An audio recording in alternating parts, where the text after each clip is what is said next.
Hey everybody, welcome back to Language of the Bible. I'm Harry, and today we continue our study in the Gospel of Mark. Last time we studied Mark chapter 1 verse 15. Today we're going to be covering Mark chapter 1 verses 16 through 18. And if you're interested, you could check in the description box down below for a list of all the works that I consulted in order to prepare for this study. So with no further ado, let's get to the text. Let's read it aloud, and then we'll proceed with the commentary. Mark chapter 1 verse 16 says, as he was going along, and it's referring to Jesus. Jesus is the main character here in this part of the narrative.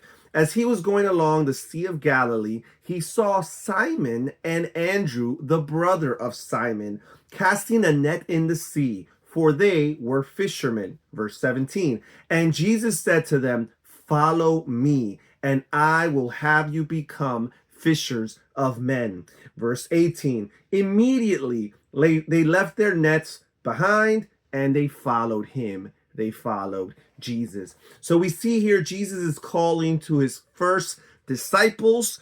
This calling here actually alludes to Elijah from the Old Testament, the prophet from the Old Testament, which we already discussed quite a bit about Elijah over the course of the previous verses, and we will continue to see allusions or references or hints at Elijah, the Old Testament prophet. This here, right here, alludes to Elijah's call to his disciple, his successor, who was Elisha.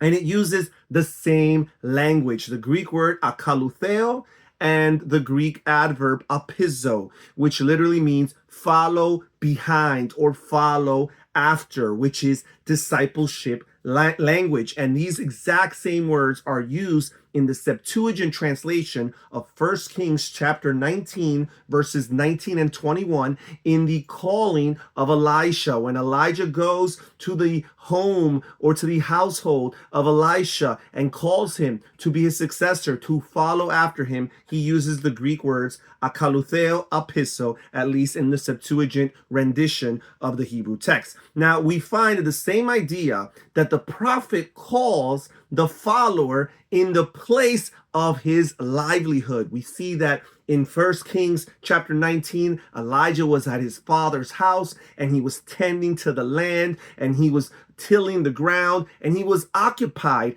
in the work that is his livelihood. And in that very same context, we see Elijah calling him to follow after him to be a prophet of God. And here Jesus encounters Simon and Andrew, and he encounters them at the place of their livelihood. They are partaking in their job, which is to fish. They were fishermen, and they would cast nets out into the sea and bring back fish for sustenance and for profit as well. So we see the prophet calling the successor at the place of their livelihood and at the place of their father, or we see the experience of the successor leaving their father behind. Elisha had to leave his father behind. As a matter of fact, his one request was that he could say goodbye to his father and to get things in order before he would follow Elijah, and he was able to do that.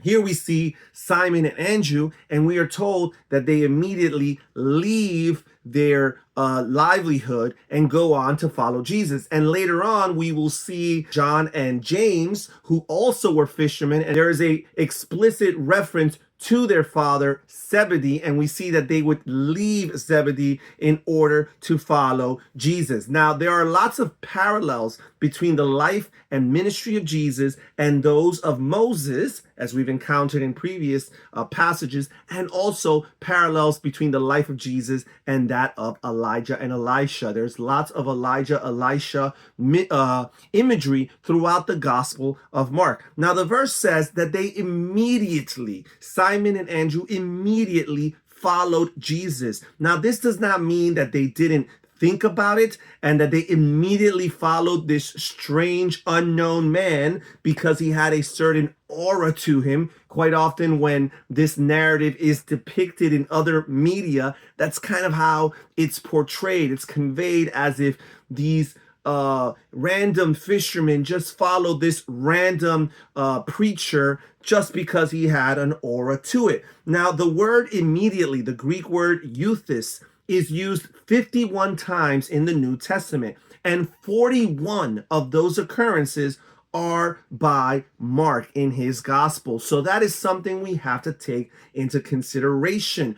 Over 80% of the occurrences of this word in the New Testament are Mark's usage. Mark has a affinity, a propensity, an inclination to using this word. This word, euthys, or the word we translate immediately in the English, is part of Mark's style. This is a literary device that he uses over and over again throughout the gospel to convey his narrative. It harkens to Old Testament narrative, which quite often uses similar language in order to keep the narrative going. So Mark is here using this word, again, part of his literary style, not necessarily indicative of the fact that something spontaneously or suddenly happens. There are other words for sudden action, which actually Mark will use at other places in his gospel, but this is not necessarily what's taking place. He uses it in narrative basically to indicate the next thing of relevance that occurs. So whenever something new pops up that is relevant, Mark uses immediately to heighten and emphasize the fact that this occurrence is happening. So Mark here is highlighting the fact that Simon and Andrew were willing to leave behind their nets, leave behind their livelihood, leave behind their past lives in order to follow Jesus as his disciples. Now, he is skipping what he deems to be irrelevant parts to the story for his purposes. So that's not to say that other things did not occur between Jesus's first interaction with Simon and Andrew and the time when they left everything behind and decided to follow him. Now, we were to take Mark's usage of the words immediately too literally, and we were to take his overall depiction of the gospel too literally, then the ministry of Jesus would end up feeling very, very short. It's a very fast-paced story in the Gospel of Mark. Now, non-Christians would like to criticize believers because the Gospel of Luke has a different story, a more detailed depiction for when Jesus first encountered Simon, and the Gospel of John indicates that at least Andrew had already been exposed to Jesus before he even started following him as a disciple. And a lot of critics will say, you see, the Bible contradicts itself. But that's because, unfortunately, they don't understand how Bible authors, how biblical authors operate, and how authors from antiquity in general operated. They are not historians in the modern sense of the word. They are messengers with a message, and they are trying to get that message across. They are theologians who happen to be theologizing and using historical details in order to present that theology. What matters to Mark is that Jesus called them. Jesus called Simon and Andrew, and he told them to follow him. And what matters to Mark is that they, Simon and Andrew, obeyed that call. They followed that call. Now, Luke, as a Greek-minded historian, fills you in a bit more on certain details because that is Luke's modus operandi as far as from a historical perspective. But it's not to say that Mark's depiction is inauthentic, but it conveys exactly what he needs for the point he's trying to get across. Now, Jerome, the church father Jerome, who wrote in Latin and is responsible for translating these scriptures, both the Old Testament and the New Testament, from their original Hebrew and Greek respectively into the lingua franca of his time, the Latin language, which would produce the Latin Vulgate, which was the Bible of Christians in the Western world for over 1,000 years. Jerome, he was a very influential author in many respects throughout medieval Christianity, and he was the first to say that Simon and Andrew had never met Jesus before, and that it must have been something on his face that drew them to him. So Jerome kind of started this tradition, this way of depicting the encounter between Jesus and his earliest disciples, where it seems like it's some sort of aura. Jesus is unknown to these people, and some sort of aura or something on his face just captivates them to the point that they cannot help but to follow him. They are compelled but to follow him. First of all, this ignores what other gospels imply, which is that there was prior familiarity with Jesus, that Simon and Andrew had prior familiarity with Jesus, which Jerome, as a man who translated the whole Bible, he should have noticed that the other gospels have this discrepancy and that there is a indication that there was prior contact with Jesus before they decided to follow him. Second of all, it imposes something on the text that isn't there. The text does not say that there was something captivating about Jesus. The text does not say that Jesus had an aura to him, and this is why his disciples decided to follow him. That is something that's imposed by the reader quite often, or the interpreter, because of the overall literal interpretation of the text that says immediately they followed him. But again, we must understand that that's part of the literary style of Mark. He uses the word euthys over and over again, 41 times in his gospel, and also that the agenda of the gospel writers is to convey their particular emphases on the message of Jesus, on the gospel of Jesus and his life, not necessarily to be historians in the modern sense of the word. Now, the third argument against the idea that the disciples of Jesus, Simon and Andrew in particular, would have followed him blindly without any prior contact or exposure or experience or familiarity with him is the fact that for a Jewish man to have followed someone that they did not know on the basis of appearance or aura is a very Gentile thing to do and not a Jewish thing to do. The Jewish individual would have followed the disciple, would have followed the rabbi as a disciple based on his teaching and his equity as a teacher. Now, Mark has a very high Christology, a very implicit Christology, as I've mentioned in previous videos, but high nonetheless. As I have and I continue to demonstrate, it is subtle, but it's there. Now, the gospel makes it very clear that people were drawn to Jesus because of his teaching authority and his miracle working power. These are the two factors that drew people to Jesus. It was not his aura. If anything, the allusions to Isaiah chapter 53, the suffering servant song, indicates that there was nothing about Jesus' physical stature, his aura, or his presentation physically that captivated other people. It was the authority behind his teaching, not to mention the power of his miracles. These two factors drew people to him in droves. Now, people were drawn to Jesus because they saw prophecy being fulfilled in his ministry, namely the prophecies found in the book of Isaiah. These prophecies are being fulfilled in the life of Jesus. People were drawn to Jesus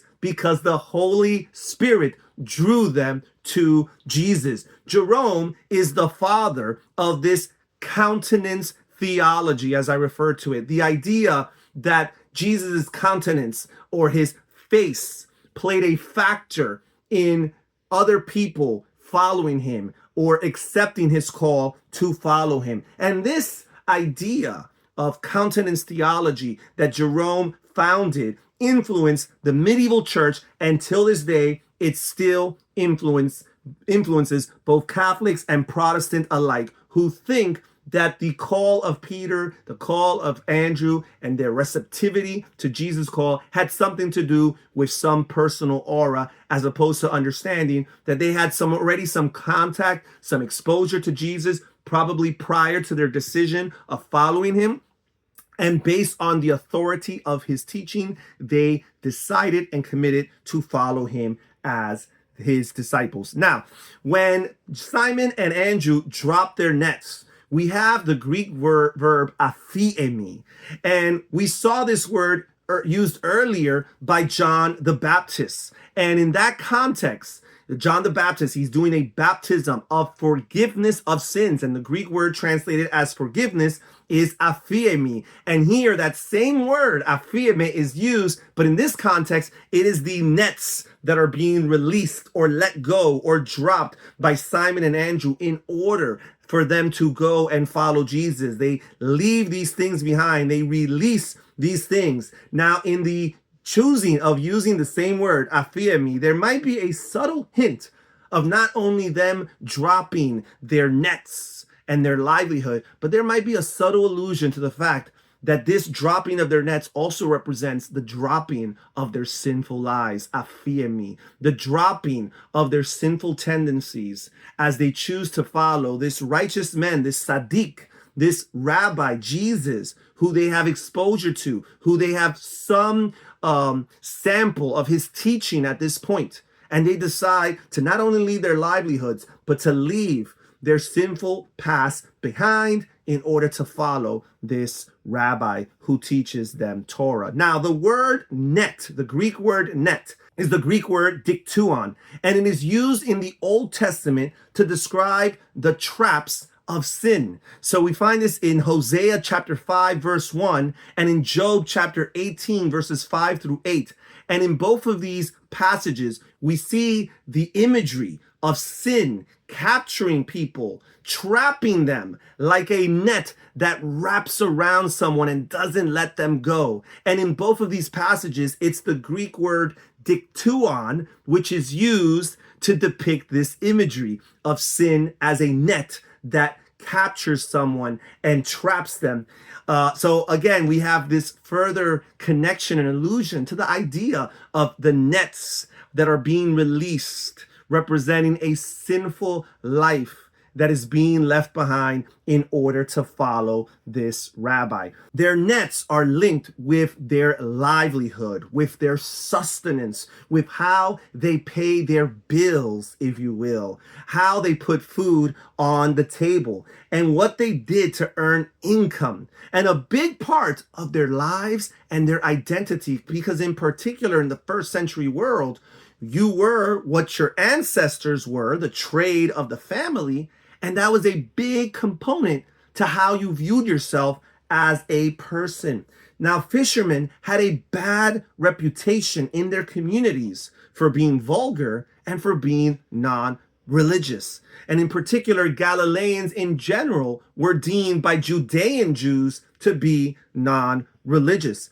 Now, the rendition of Luke, in the Gospel of Luke, betrays the fact that Simon considered himself far from being a holy man. And in the presence of Jesus, a true Sadiq, who he sees miracles operating in his life before his eyes as a witness, as a testimony to the fact that this individual indeed has the Spirit of God, the Holy Spirit, the Ruach HaKodesh with him.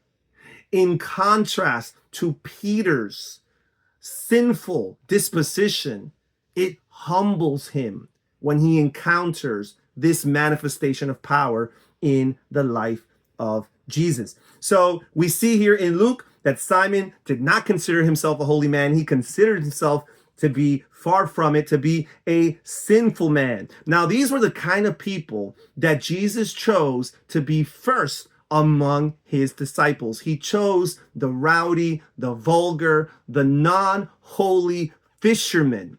And these were his first two hand-picked followers. The words after me, the Greek phrase apizomu, which I've already mentioned, and the Greek word akalutheo, to follow, are both associated with the first century concept of rabbi and disciples, the rabbi and the Talmudim. Talmudim is the Hebrew word, which eventually was translated into Latin with the word disciple, which is where we get the word. But Talmudim means student. In the Greek, it's mathetes, the student of the rabbi who is the teacher. So these words, apizomu and akalutheo, are associated with the culture of rabbi and disciple. Now, Mark isn't just telling us that they started walking after him behind him. He is telling us that they left their lives behind, not only their livelihoods and how they earned a living, but also they left their past ways behind. They released and let go of their sinful ways in order to become followers of this teacher of Torah, in order to become disciples of Jesus, Yeshua HaMashiach. And that's it for today's video, guys. Thank you so much for joining us here at Language of the Bible. Please comment down below and tell us if you have any questions, any concerns, disagreements, or any prayer requests. We're here to listen. Take care and God bless. Bye-bye.